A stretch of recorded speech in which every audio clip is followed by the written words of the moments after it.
dneska vám ukážu dům, jak ho prezentuju já k prodeji, ale než se dostaneme k samotnému videu a k tomu procesu té proměny, tak bych vám chtěl říct vlastně ten jeho příběh, protože každý dům, každá nemovitost má svůj specifický příběh a já si myslím, že stojí za to ho říct.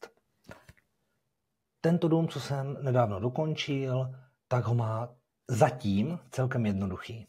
Postavený na konci 70. let z železobetonových panelů a rodina, která ho stavila, v něm žila celý život, rodiče až do smrti. Po jejich smrti, co se stalo? Ku podivu, šlo to do dědictví a zdědili to děti. 2 bráchové, kteří vlastně v tom domě ani jeden nežil, ani jeden neměli chuť se tam vracet, bych řekl, z těch informací, co mám, tak se rozhodli ho prodat. Jenže dům se nabízel víc jak rok, za tu dobu tam proběhlo 43 prohlídek a nepadla ani jedna, jak to říct, reálná nabídka. Jo, byly to nabídky jako mimo trh, rámcově o 50% níž, než byla vůbec odhadní cena samotného pozemku. No a tak jsem se potom začal pídit, co se dělo a zjistil jsem, že makléř informuje nebo předává informaci o vysokém radonu. Proběhlo měření a ano, radon v tom domě byl vyšší.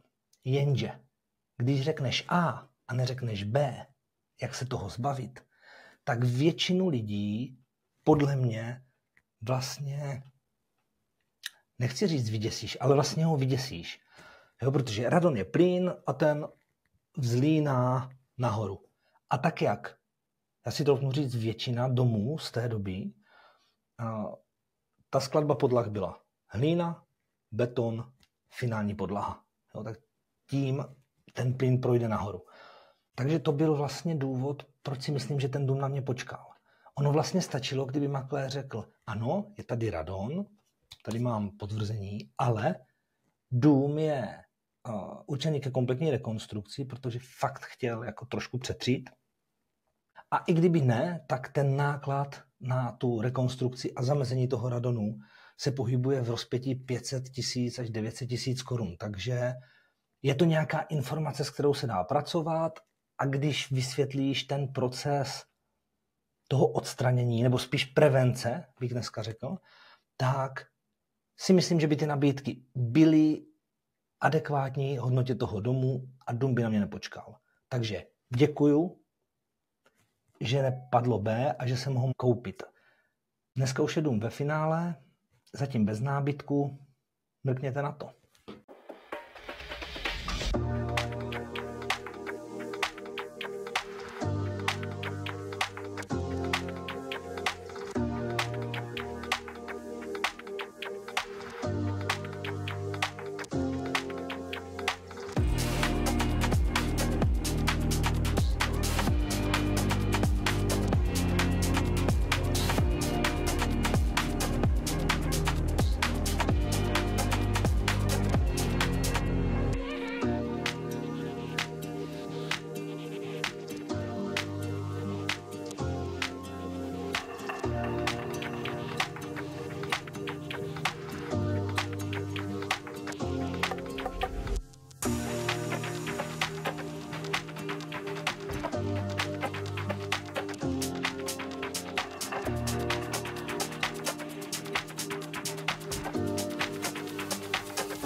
Na sítích to vypadá jednoduše, že?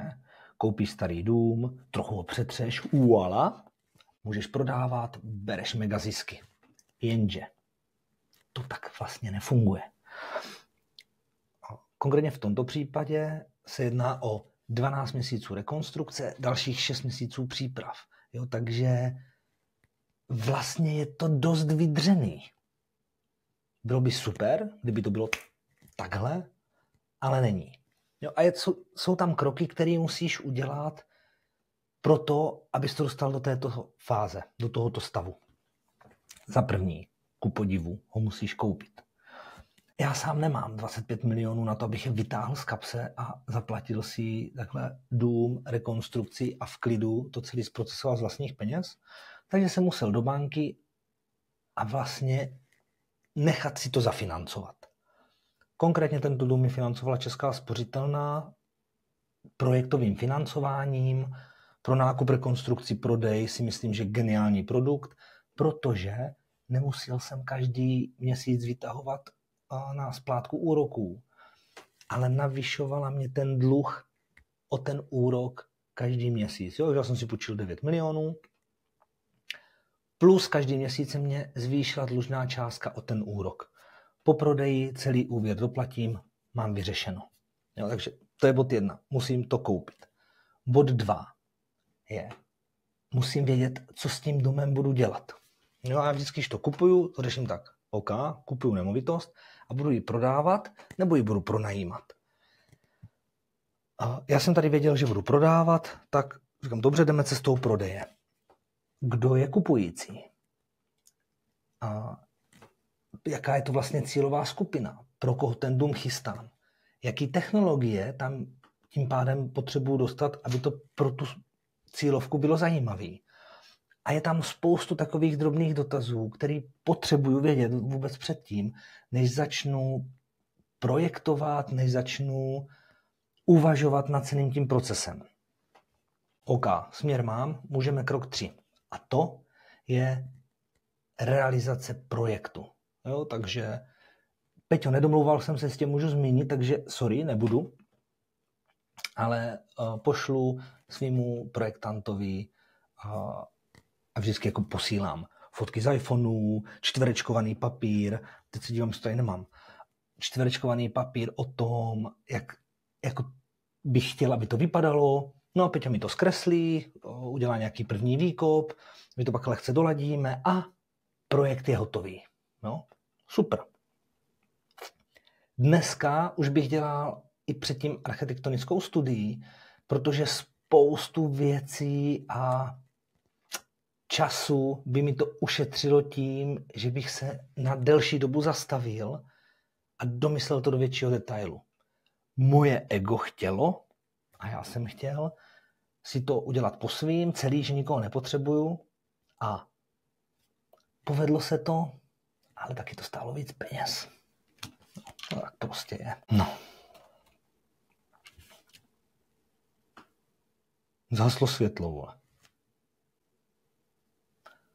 Super.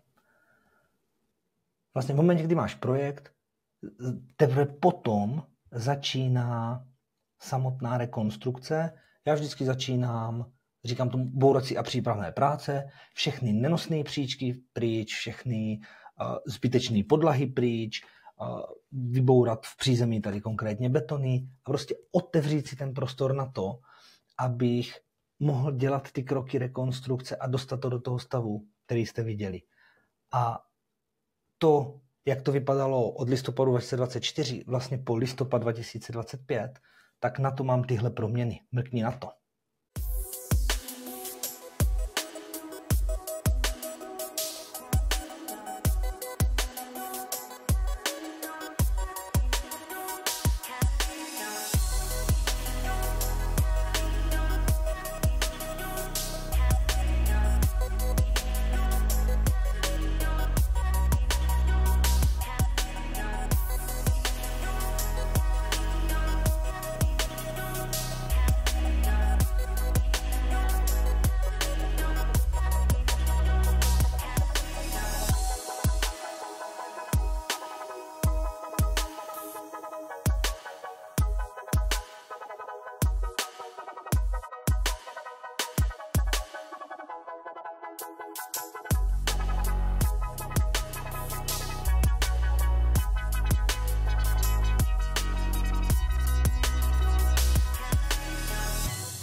Mně by se strašně líbilo mít domyšlený do posledního detailu na 100% celý projekt té rekonstrukce.